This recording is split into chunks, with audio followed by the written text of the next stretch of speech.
Welcome to the Compliance 911 Show, a no-nonsense podcast discussing hot topics for today's busy compliance professional.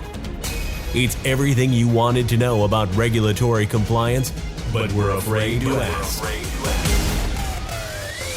And now, here are your hosts, Dean Stockford of M&M Consulting and Len Suzio of GeoData Vision.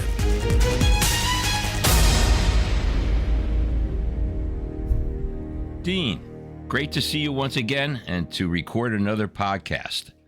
I just noticed your AI podcast had a huge impact. In fact, it broke all the records for all our podcasts these past 2.5 years. So it appears we're bringing important topics to our audience that they're very interested in. What do you have on tap for the audience today, Dean? Hi, Len. It's always great to see you as well. And I just want to take a moment, if I may, just to thank you for your participation in our 14th annual compliance school that we had last week.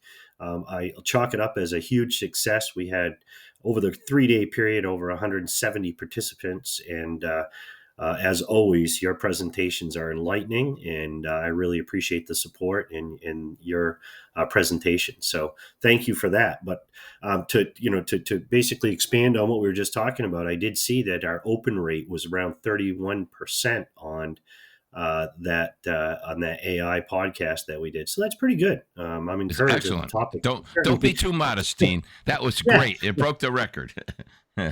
Yeah, so I'm certainly encouraged that we're having an impact. But podcast 60 provided information, which is the last podcast I did on electronic funds transfers, Reg E, as it relates to payment apps. So today I thought I would expand and bring us back to the basics of Reg E error resolution provisions and the very strict timeframes established for addressing these claims. That's a great topic, Dean, and I'm certain our audience will appreciate it. So go ahead and lay it out. All right. Well, perfect. Well, you can obviously tell I'm struggling a little bit today with a little bit of a head cold, so I apologize. We already sound funny enough up here in Maine. Now all of a sudden, you add a head cold to it, and it sounds even worse. But here we go. So let's jump right in. The Electronic Funds Transfer Act establishes basic rights, liabilities, and responsibilities of consumers who use electronic fund transfer, remittance transfer services, and of financial institutions or other persons that offer these services. The primary objective of the Act is to protection of individual consumers engaging in electronic funds transfers and remittance transfers. This part applies to any electronic fund transfer that authorizes a financial institution to debit or credit a consumer's account. The term electronic funds transfer means any transfer of funds that is initiated through an electronic terminal, telephone, computer, or magnetic tape for the purpose of ordering, instructing, or authorizing a financial institution to debit or credit a consumer's account. The term includes, but it's not limited to, point-of-sale transfers, automated teller machines, direct deposit or withdrawals of funds, transfers initiated by telephone, and transfers resulting from debit card transactions, whether or not initiated through an electronic terminal. So now that we understand the coverage and the definitions, let's jump on into the provisions in the very strict timeframes around those error assertions. Great idea, Dean. I use my debit card for just about everything. So understanding what protections are available when an error occurs is helpful to me personally. So go ahead. I want to hear what you have to say. Well, for sure. You're in luck, as I'm going to address the error assertions and the provisions that surrounding those assertions. So first, we must address the definition of error. The term error means an unauthorized electronic funds transfer.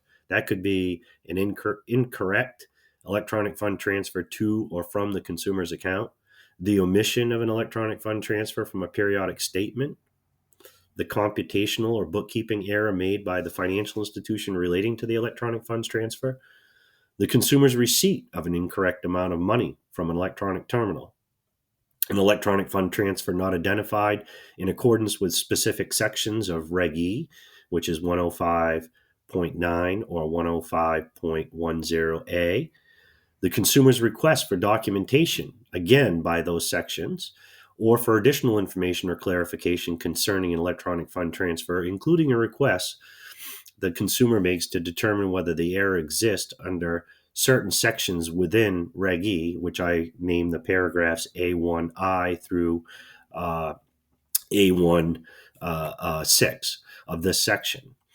Secondly, we need to know the address notification of error, as this also can impact other provisions of Reg E. So what is the FI's policy? Meaning they have some sort of an established policy when somebody has an error. What is it that they need? How do they communicate that to the bank? Do they require error assertions in writing? Regardless of their policy, they must begin the investigative process as soon as the error assertion is received, and that does not have to be in writing.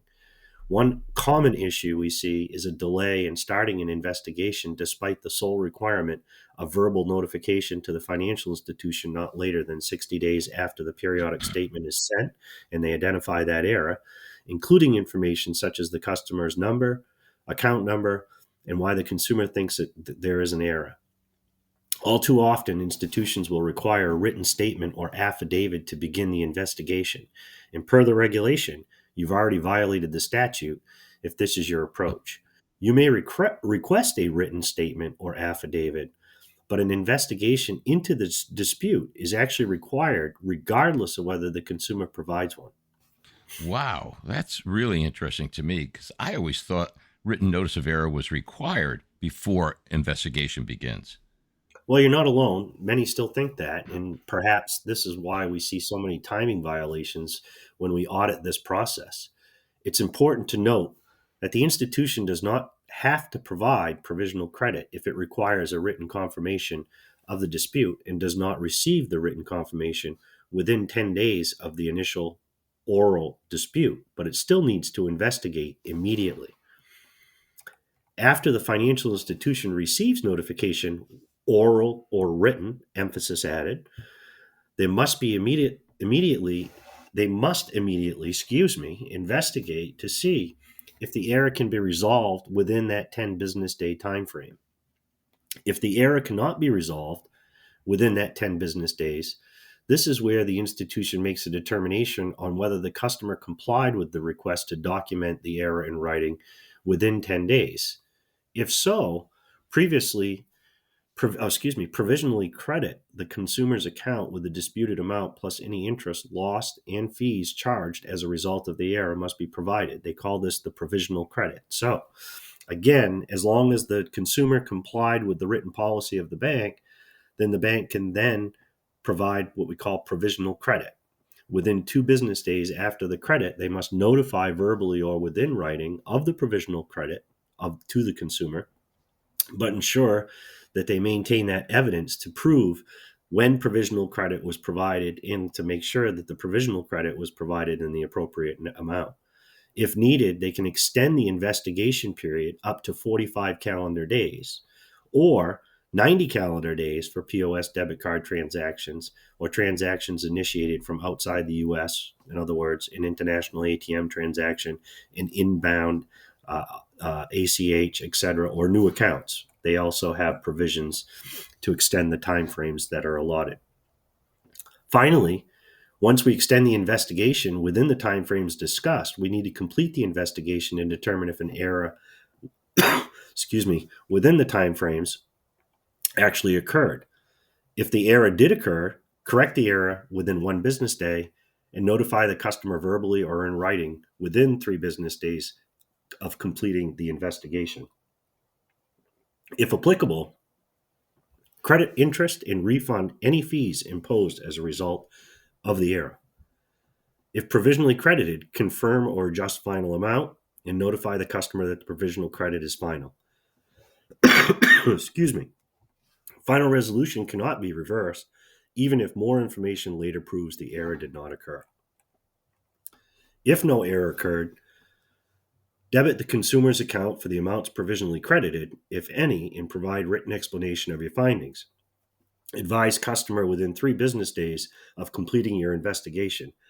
There are a few things that are needed in that notification about our investigation. The date and the amount of debit reversal or provisional credit, if applicable. The bank will honor any pre-authorized transfers, checks, and drafts payable to third parties for 5 business days after sending the notice up to the amount of the provisional credit, charging no fees for resulting overdraft. And then finally, remind consumer of the right to request the documents the bank relied on in making this determination. So that's an awful lot, obviously, to consider in very strict timeframes. Excuse me. Yeah, you're hurting today, Dean. You get kudos for the effort. That's for sure. Well, I'm going to be out. I'm going to be out for a little bit here, Len. So I figured, well, I will. I'll try to get this one in so that we can keep our podcast going as we normally do. So, Great. I appreciate everybody dealing with the frog in my throat that I have today, and some breaks in some of my of my script. But by all means, this is I think important information to our audience. Oh, it definitely is. It's great information. And honestly, I didn't realize how strict the provisions are with regard to timeliness. I'm certain our audience got a great deal from today's topic. So on behalf of the audience, Dean, I say thank you to you. Thank you, Len. This is Dean Stockford from M&M Consulting. And this is Len Suzio from GeoDataVision saying, thank you for listening to today's topic. And please let us know of additional topics that you would like us to broadcast in future episodes. Thanks for listening to the Compliance 911 Show. If you like the podcast, be sure to subscribe so you don't miss an episode. While you're at it, please give us a like and review to help others find the show. As always, links are in the show notes, and you can always find us online at compliance911show.com. Follow M&M Consulting and GeoDataVision on LinkedIn for all the latest news and information on compliance hot topics.